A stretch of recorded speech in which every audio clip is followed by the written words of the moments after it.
ఎవరికి ఇచ్చారు? ఎవరు అధ్యక్షుడు? ఎవరు ఇంకా కాలే కదా. రామచంద్ర అవుతారు అనేది వార్తలు వస్తున్నాయి, అందులో వాస్తవం లేదా? సాయంత్రం ప్రకటిస్తారు. సాయంత్రం చెప్తారు నామినేషన్స్ తర్వాత. ఎవరు నామినేషన్ ఇస్తారో నామినేషన్స్ తర్వాత అధిష్టానం ఆలోచించి అప్పుడు అభ్యర్థిని ప్రకటిస్తారు. దాని తర్వాత రేపు సమావేశం పెడతారని చెప్పి మీ అధ్యక్ష ఎన్నికలో చంద్రబాబు వాస్తవం లేదా?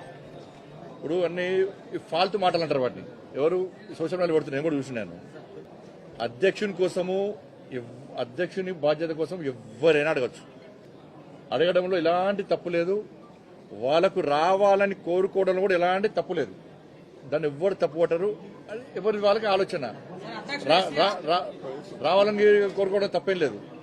కానీ చివరికి ఏమవుతుంది? చివరకు అధిష్టానం నిర్ణయించిన వ్యక్తికి, అధిష్టానం ఆలోచించిన వ్యక్తికి, ఎందుకంటే అధిష్టానం అన్ని ఆలోచిస్తుంది దేని ద్వారా పార్టీకి లబ్ధి పొందది.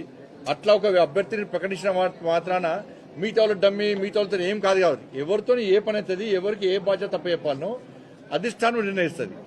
ఈ భారతీయ జనతా పార్టీ ఈ మధ్య కొత్తగా స్టార్ట్ అయింది. నాకు ఈ మధ్య కొత్తగా స్టార్ట్ అయింది ఈ సోషల్ మీడియాలో ఉల్టా పోస్ట్ పెట్టి చూడు. లేకుంటే వేరే పార్టీలు చేస్తుంటారు అందరూ.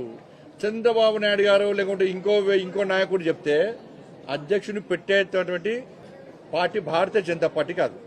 భారతీయ జనతా పార్టీ దేశంలో అధికారంలో పార్టీ, అనేక రాష్ట్రాల్లో అధికారంలో పార్టీ, ప్రపంచంలో అత్యధిక సభ్యత్వం ఉన్న పార్టీ భారతీయ జనతా పార్టీ. నమ్మిన సిద్ధాంతం కోసం పనిచేసే కట్టర్ కార్యకర్తల పార్టీ భారతీయ జనతా పార్టీ. కాబట్టి అధిష్టానం అన్ని చూస్తున్నది.